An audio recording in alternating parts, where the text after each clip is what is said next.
success. Well, it happened again.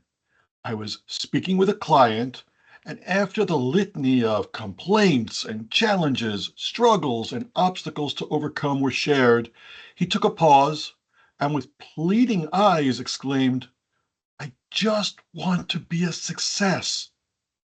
Hello, I am David Zahn of OK, Now What?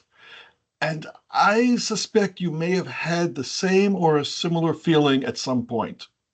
This recorded live stream will dive more deeply into that desire or yearning to hopefully clarify what exactly it means to you.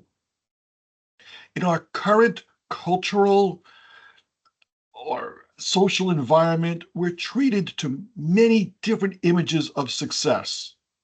For instance, there's the diet supplement manufacturer promising that if you just could lose weight, you'll be happier and therefore more successful. The social media posts of people bragging about their children's accomplishments as if it's a way to promote their own success as a parent. The neighbor down the street who drives the latest, most expensive car and insists on telling you about the recent second home they bought, a clear indication of success to that person, and hopefully to convince you as well. The concept of success is something we're all supposed to be striving toward. But what is it exactly? For purposes of this discussion, I'll keep our focus on work or work-related facets of success. Of course, there are plenty others. I do not claim these are the only definitions, but should at least get us thinking with greater clarity about the topic. Certainly, feel free to add or subtract as you choose. So here are 7 for you to consider, and I'll go through each of them in a little greater detail after I list them. First one is passion for your career or the work that you perform. Next is the financial reward. Third would be the time equity. Fourth, love, and we'll delve more deeply into, is that really relevant, talking here about career transitions. Then we'll talk about health and being present and meaning alongside those things as well. But let's get into each of them individually. The first one being passion. And maybe Ella Fitzgerald and Louis Armstrong were right when they sang, "It don't mean a thing if it ain't got that swing." By that I mean you want to be energized by the work you do. You want to feel engaged and compelled to do it. You want to feel alive in the activity that takes up the majority of your waking hours. Now, certainly, we can argue about how truthful that phrase, "do what you enjoy and you'll never work a day in your life," really is. But the fact does remain that an enduring passion for our work is a mark of success. Going to work bored, angry, or feeling disconnected is clearly not the feeling of success. And it's not just because you want to work to feel good, although certainly you do. It's also because the feeling of passion for what you do, in turn, fuels more success. Number 2, the financial reward. Admittedly, a key component to any definition of success, or at least how I'm choosing to define success, is going to be a sense of abundance, perhaps even more so than sustenance. Now, this doesn't necessarily mean making great gobs of money, although for many people that would be the goal. It simply means a feeling of having enough, whatever enough means for you, ensuring that your energy isn't drained by the anxiety of always needing more. just go after enough. That is a definition of success for many people. So part of abundance, though, comes from making choices that foster that feeling of abundance. I know a lot of people who are making enormous amounts of money, yet are unhappy. They feel stressed because they're constantly on that treadmill, needing to keep up with an enormous amount of money flowing back out, not just simply coming in. They're making more money than perhaps any of us can imagine, but there's no feeling of abundance. There's no sense of having enough. They're constantly on the hunt for more. So perhaps abundance can best be seen as the difference between the inflow and the outflow of money. It can increase by making more or spending less, or perhaps doing both.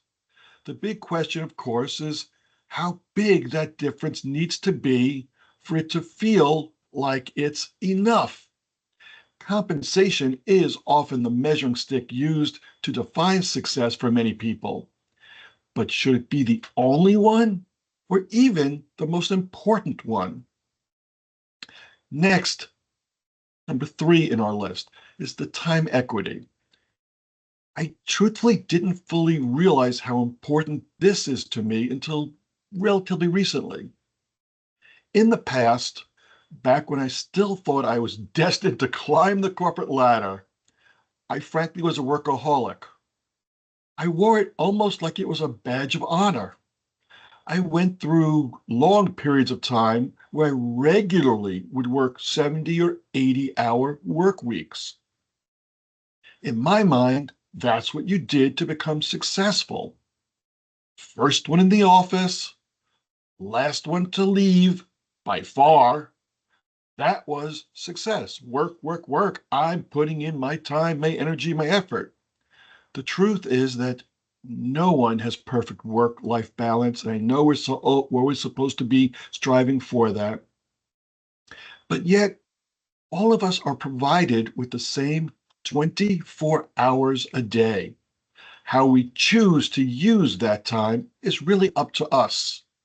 How successful are you really if you're slaving away for so many hours a day that you miss watching your children grow, spending time with loved ones, a spouse, missing out on social engagements, or frankly, even just spending time alone, rejuvenating, re energizing yourself in that downtime? If you're always on the job, it has to be wearing, and that may not really be living a successful life.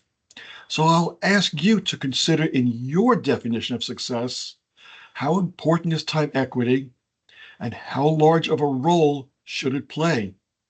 I know personally, I want to have time to live my life in its full 360-degree scope and not just simply be the worker. I want to have a life beyond that. The fourth, love. And let's talk about that. I personally want to create openness in my life for love to show up.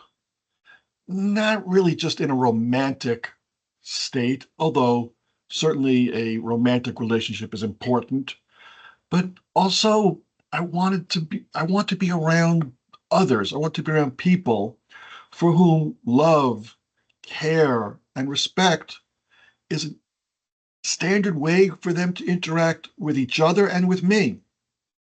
And admittedly, when I initially thought of this topic, I wondered if I was going to be completely off topic. Uh, I'm still wrestling with that. But it does seem that love does belong in a discussion around success. I want to make career decisions that will, one, encourage me to come from a place of love, care, and respect for myself, and two, allow me to engage with others who are equally coming from a similar place.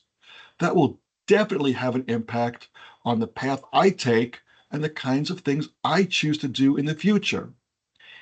Interestingly, though perhaps not surprisingly, I seem to have unconsciously created a career path here at OK Now What that allows me to come from both a place of love and attracts others who equally share that.